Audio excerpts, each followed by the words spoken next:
Sinibingelele sinabukele ohlelweni olusha Shy TV entsha sha ebizwa ngokuthi iSoshangani TV. Namhlanje ke siniphathele uDokotela Mzizi, uDr Mzizi owaziwa kakhulu ezintabeni zakoDubai eThekwini.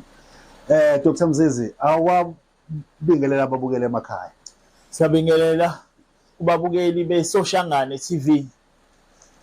Dr Mzizi, asiqale ukukubona. Sike sakubona kwamanye ama-TV, kwamanye ama-television, kwamanye amakhaya mangayibeka ngalelo limi lolo. Namhlanje kwaSoshangani TV, yini ekubeka kwaSoshangani TV? Ngoba phela sikwazi kwenye indawo. Awuchazela abalaleli abakwazi kwenye indawo bekubona ukuthi hawu besikwazela uDr Mzizi besimbona kula TV, simbone kula TV, namhlanje kwaSoshangani TV. Yebo khehla la. Ukusibeka la kuSoshangani TV khehla. La Soshangani TV khehla lami. Yeah. Iyona khaya liseduze. Sithi masigayile khehla sisesigayile sesifuna ukuvela kubabukela ukuthi ikuphi esigayile yiphi induku esigayile yona okulula ukuthi sivele kalula kulona ngoba liseduzane kufana nokuthi likhona la ekhaya egcekeni. Kodwa ke manje ke Dr Mzizi obuzothi wabonakala kuloya ngeke ngilibeke ngegama le-TV wabonakala uzisho namhlanje la kuSoshangani TV usiphatheleni Mzizi? Yebo khehla iSoshangani TV khehla lami ngibaphathela izinduku ezihlukahlukene kodwa ngisacela nokuthi ngibachazele ababukeli emakhaya ngeSoshangani TV. iSoshangani igama elithi iSoshangani isibongo isithakazelo sa boleli khaya lalesikhwama engisisebenzisayo. Bayazi ukuthi isibongo salesikhwama engisisebenzisayo ababukeli ukuthi esakabani isibongo amakhehla izalukwazi ezikuphethe ngamanye ikhehla khehla lami la uphahla khona ubunikazi walesikhwama isithakazelo sesibongo sakhe iSoshangani. Ngiyezwakala Dr Mzizi. Kunjalo ke. Kodwa ke Dr Mzizi awusibeke ubikela nababukeli beSoshangani TV ukuthi wena usebenza kanjani ngoba phela inyanga ngokwahlukahlukana kwazo zisebenza ngendlela ehlukile. Wena yini le entsha ofika nayo kuSoshangani TV njengo Dr Mzizi ena yini lezothi ukuthi abantu ngoba phela abantu sisebedlalile inyanga ezihlukahlukene. So abantu ababukela emakhaya yini abazothi mabecabanga uDr Mzizi bebona ukuthi hawu nangu uDr Mzizi kuSoshangani TV yini le oyigarantayo othi wena ufike nayo entsha ezosiza abantu nehlukile kwezinye inyanga? Yebo khehla lami. Izona khehla lami izinduku njengoba uzibona khehla lami izinduku nazi amabhakede phambi kwami uyabona khehla lami. Ngiyabona. Khehla lami kade ngihambile ngiyayogaya khehla. Uyazigayela wena awuthengi wena uhambe uyothenga komama lapha komarket uhambe uyothenga lapha komama uyazigayela wena. Siyagaya khehla lami kade ngisahambile khehla ngiyekogaya ngabuya nazi induku ezahlukahlukene khehla lami ezilwa izimpi ezihlukahlukene ezibhekana nabantu. Mana ke nangumbuzo ke ngithanda ukubuza inyanga. Kukhona inyanga esiza abantu. Kukhona inyanga yothini sekuba ibusiness ukuba inyanga. Wena ukuphi usiza abantu noma ibusiness leli? Sina khehla lami siyalapha khehla siyalapha.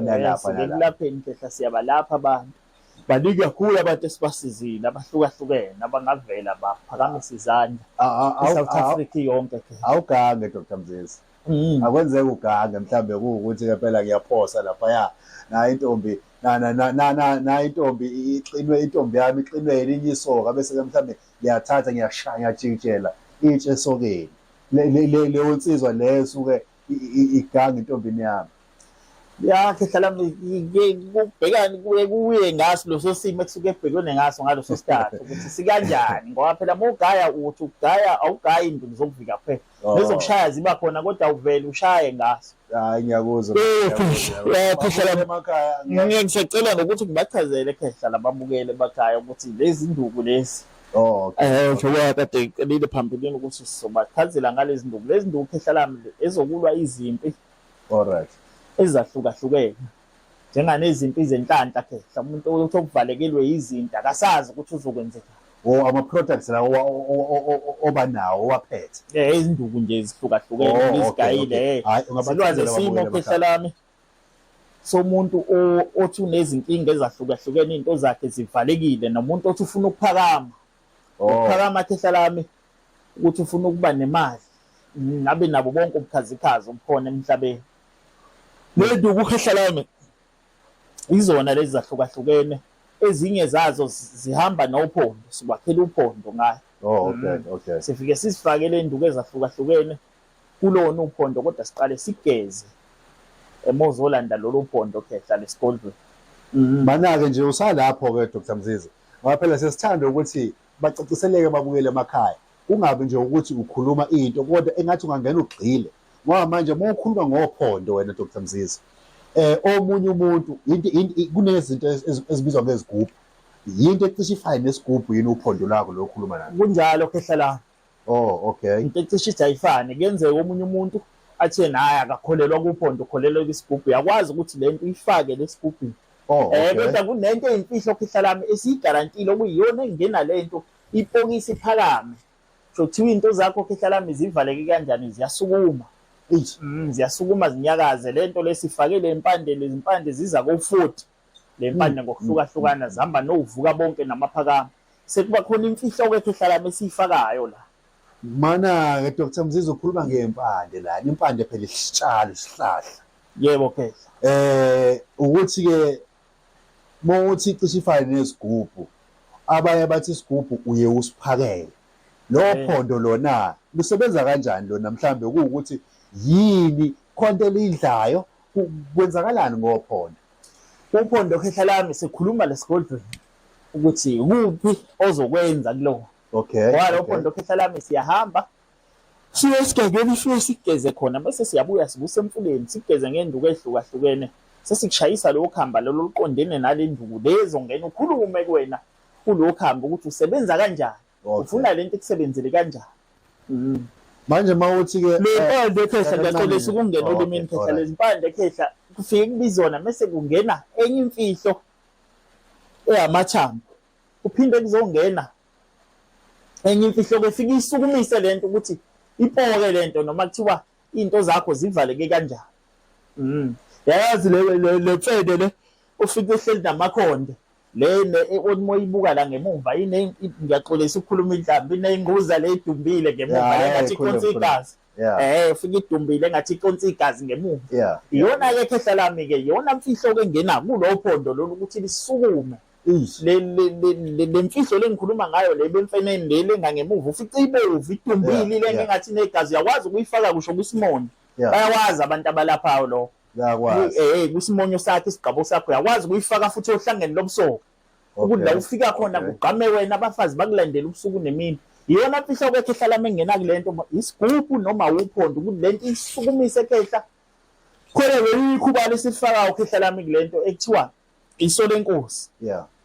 Lesihlahla masimila khehla sifike simile sibe nezinye eziyingane eduze kwaso, kodwa isiqu saso nasi awukwazi ukuthi umozosikha lesihlahla ukhe lesiqu kuphela, fuke nalezi ngane lezi ukhe nempande zazo. Lento mase sikufakele yona sayifebisa khehla yenza ukuthi uma unebhizinisi, le bhizinisi lenakho ehlezi kugcwele ngithi yabona ile sihlahla esikhulu, bese kubile izingane lezi zaso lesihlahla iso lenkosi. Lesihlahla sivama ukumile eduze komfula noma endaweni eyiwa phezukweni. Izona-ke khehla lami lezi zinto esizigarantile-ke lezi-ke siziphethe la ngokuhlukahlukana kwazo, njengoba ubona siphethe nale khehla. Yini le awuchazela ababukeli emakhaya, yini le iveze bayibona? Hayi khehla lami ineziboya, isendela tikoloshe khehla lezi. Isendela tikoloshe? Isendela tikoloshe. Nali khehla lami isendela tikoloshe, nameva liyahlaba ngalibamba khehla. Isendela tikoloshe leli lineziboya khehla lami. Kuthiwa isendela tikoloshe ababukeli emakhaya. Tikoloshe lele kuyini, kuyimpande noma kuyinto kungenzeka le kumile esihlahleni kuqathake phansi. Ufike ukuthathe wena phasi awukulethe khehla sikubuye sikuthathe phasi ngento lapho lokho akavuthe, okunye kuyenzeka kuvuthe kuba neziboya kuwebusuku lento le ukuthathe lento nje ubuza kuthiwa isendela tikoloshe, lento yakha labantu laba abakhulu abasemandleni, induna, amakhosi, imantshi, sikufaka le nkangeni uma sibakha ngayo ukuthi abe indoda athi bekhuluma igama angabasaphikisi.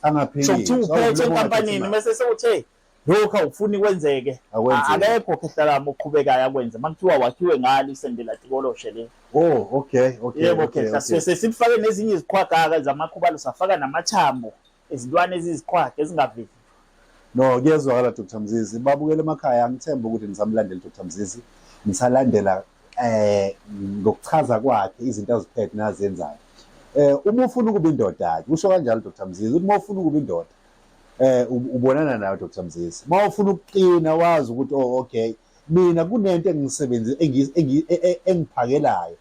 Ngamanye amazwi unebhizinisi onayo. Kodwa manje ufuna ukuliphakamisa. Usabathe uyazama une-tuck shop ngapha, ufika amaPakistan ayithatha i-tuck shop enze ngendlela zazo. Nangu Dr. Mzizi. Dr. Mzizi nangu umuntu lana une-tuck shop.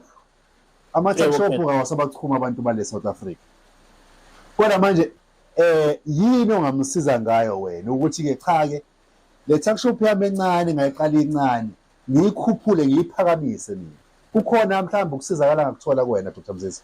Yebo Khehla, iyo le nduku kade sikhuluma ngawo Khehla, sewubuyisela kule nduku ebengikhulume ngayo le ngithi isole inkosi le ngithi mila lezihlahla ezahlukahlukene. Ngizwa kahle. Khehla lapha lento le igqamisa wena ukuthi kubuse wena la kule ndawo lokuyona. Okay. Yebo Khehla lapha kube wena inkunzi angabikhona ongaphezulu kwakho. No, kuyezwakala Dr. Mzizi.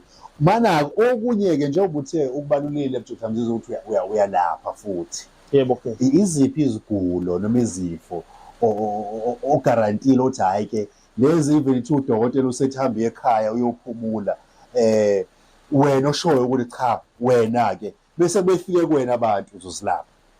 Khehla lami ziningi kakhulu Khehla. Ababukele emakhaya bayazi sibalaphile kakhulu abantu. Izifo ezahlukahlukene ngoba sikhona le emsakazweni bayasazi abantu kakhulu. Sesisebenzile nabantu abaningi sabalekelela izintweni ezahlukahlukene ke. Ngiyabona. Yebo Khehla la ukuthi kunalezi zifo lezi sezijwayelekile manje amahlala khona. Isifo sikashukela, imhlume, ilezo zifo lezo nje ezikakhulu. Ukhona umuntu ongasizakala kuwena? Kakhulu Khehla lami. Wenza njani? Uyawuthiba umhlume noma uyawulapha? Ushukela uyawuthiba noma uyawelapha? Ngiyawulapha Khehla ushukela uqede.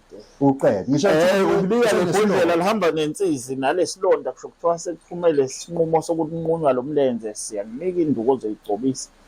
Nalo mhlube siyawulapha kakhulu Khehla lami. Asibhekane nalezi zifo Khehla eziningi. Dr. Mzizi ubona Khehla zibona izigubhu la zigcwele. Impela ngiyalapha kakhulu Khehla lami. Ngiyalapha Dr. Mzizi ngithi singazigeqa amagula Dr. Mzizi. Ngiyabona ukuthi nama products amaningi waphethe. Angazi mhlambe kukhona ofuna ukuthi abalaleli bawazi ukuthi le yani ukuze umbukele esekhaya asho ukuthi okay uma ngase mhlambe zoshiya inamba zakhe egcineni ngakithi la bezokuthinta. Yebo Khehla bezozibona nje zigijima kwi-screen. Manje okunye Khehla sicela nokuxolisa kubabukele emakhaya lesimo sagesi la sawuvele wahamba lesimo salelo shedding. Kodwa-ke basithethelele. Sekuthanda nokuba mnyamana futhi nathi ebusuku kwabe simatasa sigaya nani lezulu seliyana kodwa kunjalo impela akwenakele. Kodwa yethu-ke phela ke imvula eyisibusiso kunjalo. Imvula eyisibusiso ukufika kwethu njenge-Soshangane TV nathi sithemba ukuthi sibusiso sizoba sebhizinisini lakho nasebhizinisini lethu nakubabukele emakhaya. Bakube njalo Khehla lami. Akube njalo. Thokoza Khehla.